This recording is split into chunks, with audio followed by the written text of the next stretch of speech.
because we think what others will think, what is the status. Suppose my neighbor comes, my cook is eating on the dining table, what they think of us. All those false values, all those, tightened compartments we build around what people think. Let them think what they think. You cannot live on people's opinion. You have to live on your own opinion. And that you should understand to tell your children. Children will be, for many years, children will carry your values. Later, once they are married, their wife's value, once they are exposed to different values, that goes on changing. But to some extent, great extent, you can reflect it. Yes, please. Good afternoon, ma'am. Yeah. This lady wants to, yellow dress, she wants to ask. Yeah. Good afternoon, ma'am. Who is that? Ma'am, this is your good afternoon. Thank you. It's a lovely afternoon. You have given us a very beautiful lecture as well as a very good knowledge. My last question, probably there may be many parents like me must be wanting to ask questions. One challenge which I am facing these days is gadgets. So how to correlate a story to have a restrictions on the gadget on my children or many parents like me? I'm sure. Thank you. I'll tell you. Sometimes I say, thank God, my children are not born in this age, What are the gadgets we will have? iPhone. Phone is the most culprit, right? iPhone, iPad, laptop. Television. Let's take only 4. What is the age group of your children?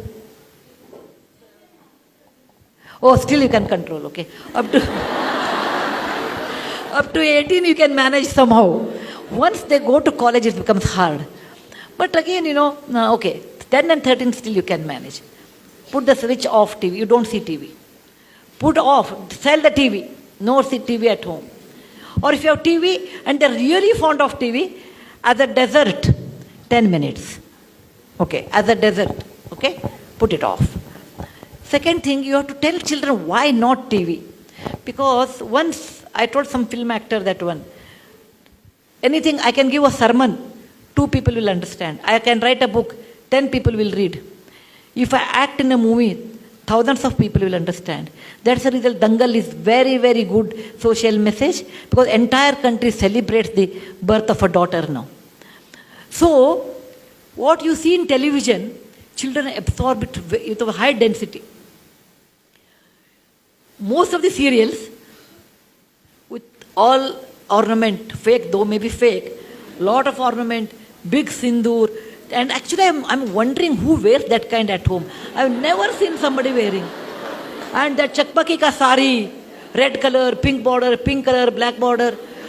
And I wonder how do they work at home with that kind of a sari, because even with salwar kameez, they're so hard to work at home.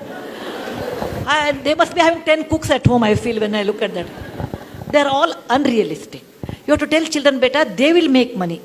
To make that money, they will add all these spices. But in real life, no family lives like that. So, I went to somebody's house. It was about 15 years, 20 years back actually. That day it was a Draupadi Vastraparana was there. And my friend's daughter was getting married. So she said, Sudha, the marriage at 6 o'clock. I said, what, 6 in the morning? December 6 in Bangalore means temperature is 10 degrees, 12 degrees. Who will come for Muhurta? She said, the Pandit said, today the Draupadi Vastraparana, 9 o'clock is serial, and 6 o'clock is one Muhurta. Other Muhurta is at 9 o'clock, and I will not conduct your daughter's wedding. 6 o'clock was the wedding Muhurta. So, you should see TV, but to not an extent become addictive or its slave. It may be TV, it may not be TV. In general, slavery is bad. It could be for gutka, it could be for cigarette, it could be for alcohol. Because, my next book is going to come with alcohol anonymous work, how people become alcoholic, how women become alcoholic, how children, parents seeing that children become. So on that I'm writing an essay, and for that I'm working on with alcohol people now. What makes them? They say any addiction is bad. It may be too much work, too much movie, too much television, too much eating. Anything too much is bad. Don't think watching TV is bad. Anything too much is bad. Anything too much is very bad. And that you have to tell children. Look, even I like to see, but I'm not seeing because I feel it's a waste of time. It don't happen in one day. It takes some time. And then they appreciate. Now coming to iPhone, iPad. Okay? As a children, no, if they don't require, don't buy iPad. If they don't require, don't buy iPad. Don't give birthday gifts as iPad, iPhone, don't give. Tell me 10, 13 years why they require a phone. Give me one reason why do they require a phone.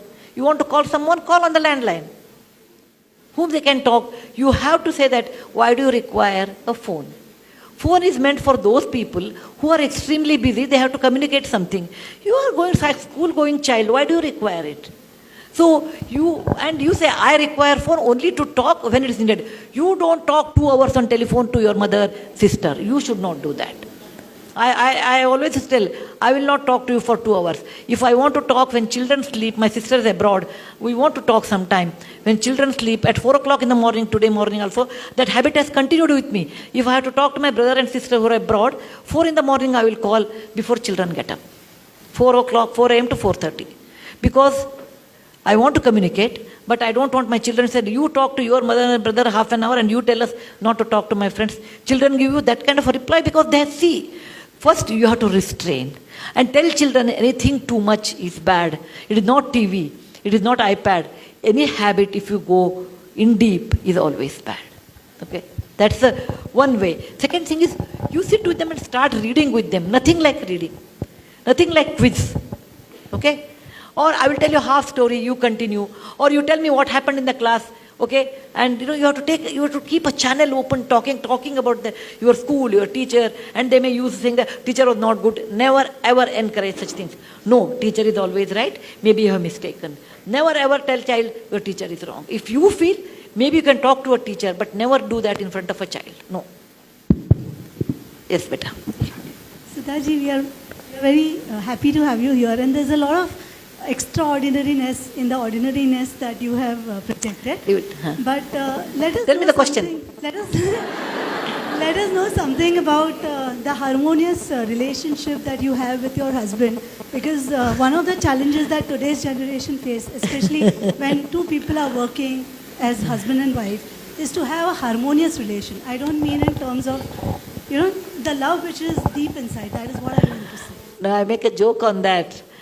I have a good relationship with my husband because we hardly meet.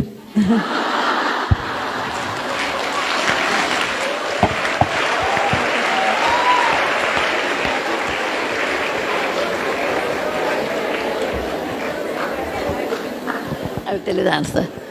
My husband travels 20 days in a month abroad. I travel 22 days in a month village. Okay? How many days are left? 6 to 8 days in a month.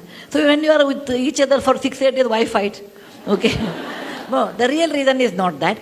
The real reason is, this is highly subjective and I belong to one generation behind you. Please understand. I'm one generation behind you. The value system, the marriage, the commitment are so different than what it is today.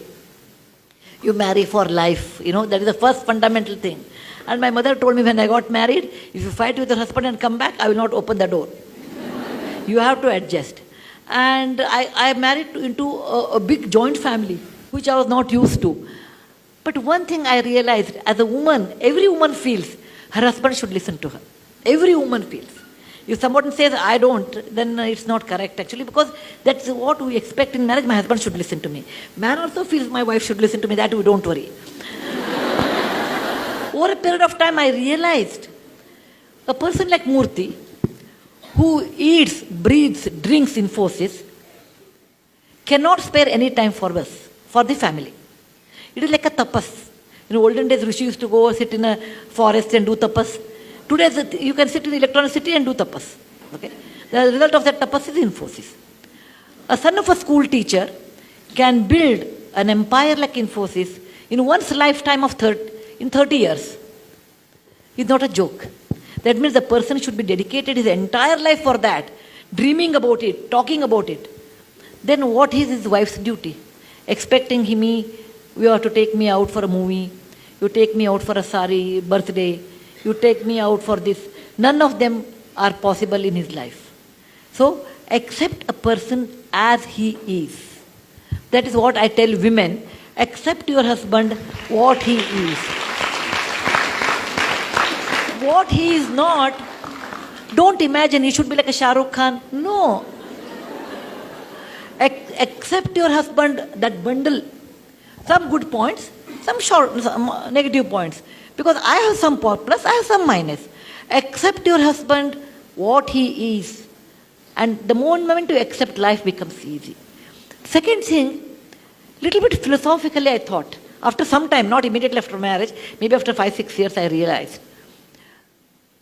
Everybody, like what I told, everybody has his or her own life. I have been brought up in a different atmosphere. My father was a doctor. Murthy's father was a school teacher. There were 8 children, we were 4 children. When you are brought up in a different atmosphere, your way of looking at life is also different. Why should I accept my husband should say this is the correct and what he was brought up is not correct? Similarly, he may be thinking about me also same way.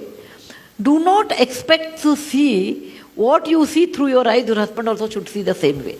The moment you please give him a liberty or freedom, what he likes,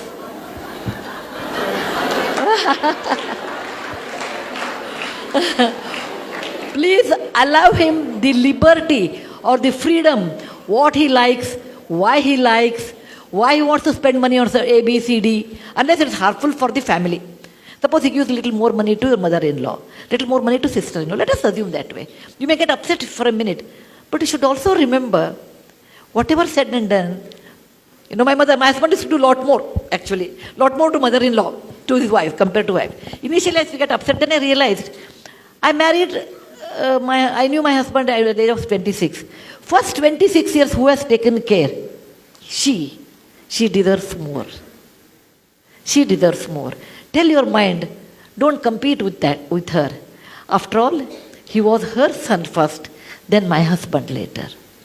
And this liberty gave me so much freedom not to contest with him for anything. And even now I tell him, look, as a friend, I feel what you are doing is wrong. As a friend, whatever projects you take, I think as a friend, if something is wrong, I tell him, as a friend, I will tell this is wrong. As a family unit, I'll accept it. Decision is yours. And I expect same thing from him.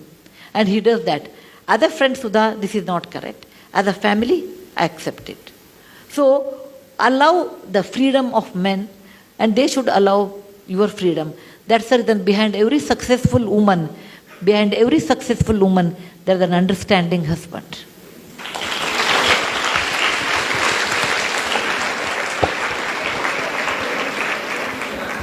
Ma'am, you are working from so many years actually till this age. How do you manage so many roles? How do you try to manage so many roles in a day in your life? And did you have any guilt any day while bringing up your children and all that? Please, Rana, no guilt at all. No guilt at all. Because I've been very clear in my thinking consciously. One or two things I wish I could have learned yoga when I was young, but there was no yoga teacher in my village. I feel I should have learned that one. Second thing, I should have learned swimming, but I came from a village where there was scarcity of water. Forget about swimming. Okay? But by and large, no regret for me, because when you make a decision, be clear what you are going to do. Whenever you make a decision, we don't know if it's right or wrong. At that moment, it looks right. Later, it may be wrong also. Only time will tell it was right or wrong. Again, what is wrong, what is right? They're all ambiguous questions. So, by and large, I lead the decisions I take through my conscious. Through my conscious. So, that's the reason I sleep every day, 8:30 sharp. And I'm not disturbed by any of these things. How do I manage all these things is, I enjoy my work actually. That's why I never feel tired. I never feel tired for any of my work. Today morning I must have got up at 4 to 4:30 I made a call, then came to airport, took a plane, came here, went for a meeting. From there I have come here. After I finish this, I go to the next meeting. And up to right 11 o'clock I have meetings. After 11 o'clock I'll come home. At 12 o'clock I will reach. Then 4:30 I should get up. 6 o'clock is my flight. I never get bored because I love my work. When you love your work, you never get bored. Tell me a job like this where I can meet so many people, so many children, so many people, learn so much from them. How many people will have this kind of an opportunity? So I love my job, so no strain for me. Second thing is, I don't spend any time on following things. Like I have never gone to market for 20 years. I have never gone to my market for 20 years. I really don't require anything from market. I don't attend weddings. Rarely I attend weddings. Rarely. Because I really get that much time, traveling for a wedding is quite a lot time, I feel. Third thing is, I have projects in my mind, one after another. I always keep serial projects in my mind. So I go on executing them, the next one. And writing gives me enormous happiness. So once I write, I'll rejuvenate myself. And I normally do not waste time in chit-chatting. There's nothing wrong in that, but I don't enjoy that. I rather convert that time for reading or anything. Basically, you should love your job, what you do. Then you're always young at heart. That's what I want to tell you. Good afternoon, ma'am. Ma'am, as you said right now, and in one of your interviews, you said that you have not shopped for many of years. So how should we, in particular children, limit ourselves to not do something which we should not like? No. I've not shopped for various reasons. One is, it is a custom in South India. I think my next book is going to have that essay. It is a custom in South India. When you go to Varanasi or Kashi, you should leave what you like the most. The lighter side on this is, I asked Sudha Murthy, why you have not gone to Varanasi? He told, what you like the most you have to leave. So I have to leave you, so I can't go. It is a joke. The custom is, when you go to Kashi, you have to leave what you like the most. There's a custom in South India. My grandparents were very old and they wanted to go to Kashi and have a bath in Ganga like any religious people in India. And they could not do it because they were in a village, they were old also. So when I grew up, I went to Varanasi on their behalf and I took water in my hand. I never thought about it. When the water was in my hand in the morning and I saw sun and remembered the shloka, oh son, you are the... My grandfather was a Sanskrit scholar, so I learned Sanskrit in a very young age. We could converse in Sanskrit with him. So I took water in my hand and I remembered the shloka, oh son, you are the witness in the Ganges, the Ganga of our country, who is a witness for all the civilization in our land. And then it said, I leave something to you. That struck me, what will I leave? Nothing, I became blank. Then I remembered, what is most important for a woman? It is shopping. Let me leave shopping forever to you. Ogan. That's it. After I had my bath, I came up and I said, what did I tell? I leave shopping forever in my life? How can I do that? Then my mind said, my conscience said, nothing is impossible in life. What is there to shop in life? It's okay. I was, I think, 45 years old. 45 years old. I said, you have shopped 45 years. What is there? It's only a mindset. And believe it or not, I removed my mind from shopping and I have not gone at all. Or I don't even know what is existing, what is non-existing, how much it costs, nothing. It has given me a tremendous strength to control the mind. Like how Jains do. Jains have a very fantastic way of controlling mind. And that is the best way that what you like the most, you should leave it. But still I buy medicine, traveling, books and all those things. Still I do. Some good friends give me saris, once in a year or something. For the last 5 years even I stopped taking saris also. I said, why do I need? After 60 you should never accumulate anything. because it's the time where you have to give away. So, when you make our mind, think over it and make it. Make it and then don't break it. So don't make it when you're 10, 15 years. Let it be some 35, 40 years. By the time you've seen enough in life. Yeah, last question, okay? Yes, beta. Let her ask. After all, a child. Huh. So some of the topics that you write about and that you focus on are very serious. Like Dowry, that's, I just read Wise and Otherwise. Uh-huh. What inspired you to stand up for all these? They're all real. They're all real. I've seen dowry death. Then that's the reason I used to work in that area. Then I wrote it. What I see, I write. Okay. Yeah. Miss, one of your stories was about how you helped two young boys who were underprivileged, and moving on in life, one became a shop. He owned a shop. Garage fellow. And one was a doctor. And, That Bombay doctor, car doctor. yeah, and he charged you more in the pretext of charging less, and the other person gave you a sari for no cost. Ma'am, I just wanted your advice on how you judge people.